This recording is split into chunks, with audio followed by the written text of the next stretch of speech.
سامعین السلام علیکم ورحمۃ اللہ وبرکاتہ. ندیم احمد آپ کی خدمت میں حاضر ہے. سامعین، پہلے میں سب سے پہلے تعریف اللہ کی، الحمدللہ رب العالمین الرحمن الرحیم مالک یوم الدین. اس کے بعد ایک شعر جو میری کافی باتوں کا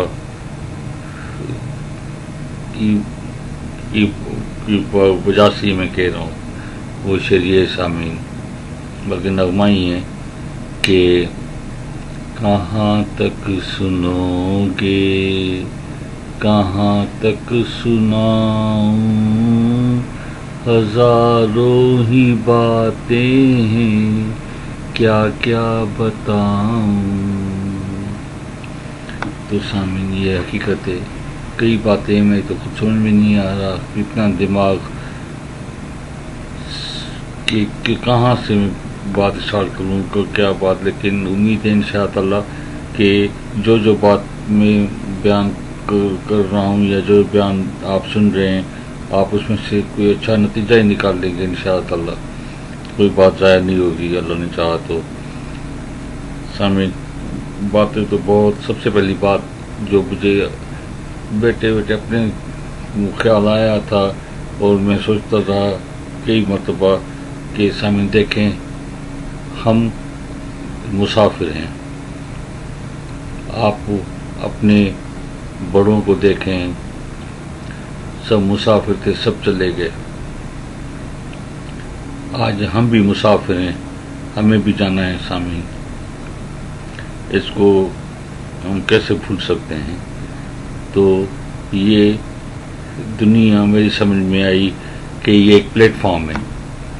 ہم جب ایک پلیٹ فارم پہ بیٹھے ہوتے ہیں، اپنی گاڑی کی سفر کی تیاری میں کہیں جانا ہے ہمیں، تو تیار ہوتے ہیں، اتنے میں گاڑی آتی ہے، پھر ہر کوئی مسافر گاڑی میں بیٹھتا ہے اور وہ پلیٹ فارم خالی جاتا ہے، لوگ چلے جاتے ہیں.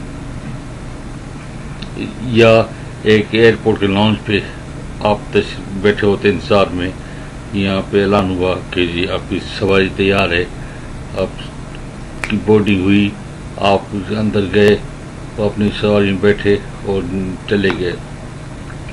لیکن سامعین، اب بات کا مقصد ہے کہ ہمیں جانا کہاں ہے. ڈیسٹینیشن ہماری اب ہر ایک کی خواہش تو یہی ہے کہ میں جنت میں جاؤں.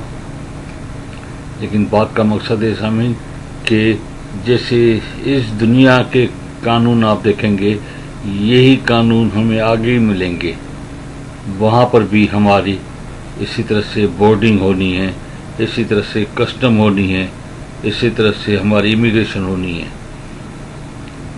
تو بورڈنگ میں تو دیکھا جائے گا کہ جی آپ ٹکٹ کہاں کی ہے. پتہ چلا ان کو ٹکٹ ہماری نظر آئی ہمارے محلہ میں کہ اس کے پاس ٹکٹ تو دوزخ کی ہے.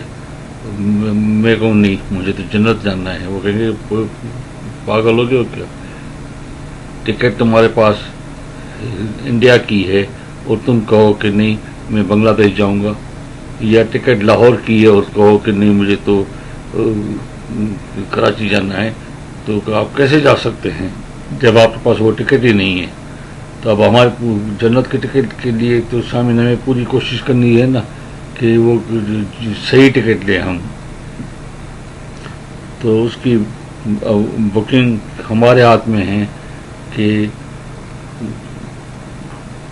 اس کی بکنگ پہلے سے جتنی کر سکیں تاکہ ہمیں آسانی سے ہمیں سیٹ مل جائے انشاءاللہ تعالی.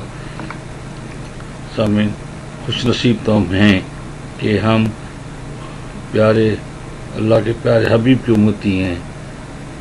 اب اس کے بعد ہم پہ بھی تو ڈپینڈ کرتا ہے، جیسے کہ میں نے کہا تھا کہ صحیح چابی ہم نے بنائی، صحیح لائن اور صحیح برجز میں ہم نے ڈپلیکیٹ میں ہماری چابی میں آئیں تو ہمیں انشاءاللہ تعالی تکلیف نہیں ہوگی.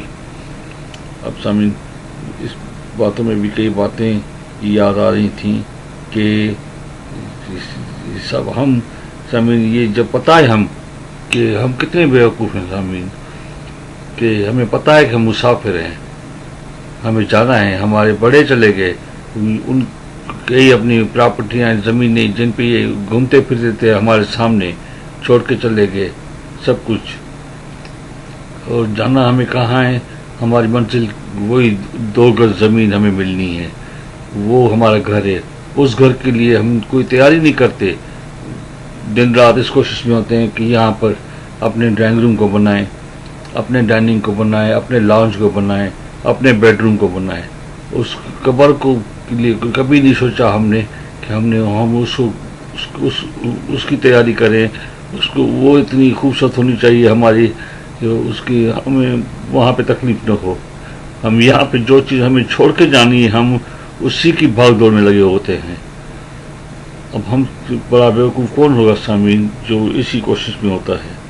تو اللہ تعالی ہم سب کو پناہ دے اور ہمیں ہدایت دے۔ میری یہ دعا ہے پروردگار کرے کہ کافی مطلب کہ ہم لوگوں کو عقل آئے سامعین۔ خداوند کریم نے یہ دماغ دیا ہے، یہ دل دیا ہے، سب کچھ دیکھنے کو پرکھنے کو آنکھیں دی ہیں، آنکھوں سے تو ہم دنیا کو دیکھ رہے ہیں، لیکن حقیقت میں جو آنکھ ہے اس آنکھ کو استعمال نہیں کرتے۔ وہ دل اور دماغ کی آنکھ جو ہے اس کو اگر ہم استعمال کریں تو سامنے ہمارے سامنے ہر چیز واضح ہو جائے، لیکن ہم نے کبھی اس آنکھ کو کھولا ہی نہیں ہے، استعمال نہیں کیا، بند کی بند ہی پڑی ہوئی ہے۔ تو سمجھ میں نہیں آتا سامعین کہ کیا کیا جائے، کچھ سمجھ میں بات آنے، حالانکہ اللہ تعالیٰ اور اس کے رسول نے اتنی مشکلیں ہمارے آسان کر دی ہیں ہمیں، لیکن بات ہے پھر بھی وہی کہ سمجھنے کی۔ ہم اپنے آپ کو کبھی نہیں ہم نے پڑھا ہے کہ ہم کیا ہیں۔ امید ہے آپ لوگ اس پہ توجہ دیں گے سامعین۔ دوسری بات جو مجھے بتانی تھی، میں نے پہلے آپ ذکر کیا تھا بیان میں کہ ایک بات بتاؤں گا کہ جو میں نے یہاں پر 21-22 سال میں جو میں نے نوٹ کیا اور جو مجھے خدا نے دکھایا اور میں نے سوچا کہ یہ ترقی پہ یہ قوم کیوں ہے،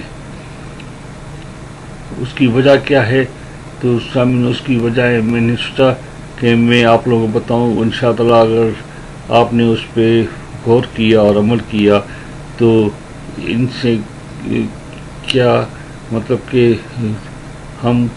ہم بھی اشرف المخلوقات ہیں اور اللہ تعالیٰ کے پیارے حبیب کی امتی، ہم تو کئی ان سے گناہ آگے نکل جائیں، لیکن بات کا مقصد ہے، بات وہی ہے سمجھنے کی۔ تو مجھے ابھی یہ بیان تو ختم ہونے والا ہے، مجھے اب یہی افسوس تھا کہ ٹائم نہیں ختم ہونا چاہیے، گھنٹوں کے گھنٹوں میری بات ہوتی رہے تاکہ میں کئی باتیں جو دل میں ہیں دماغ میں آپ لوگوں کو بتا سکوں، لیکن ٹائم ختم ہو جاتا ہے۔ تو آپ میرا کوئی بیان اس بیان کے بعد بھی نہیں چھوڑیے گا، کئی اس میں باتیں مجھے جو سمجھ میں ہیں میں آپ لوگوں کو سمجھ بتانا چاہتا ہوں۔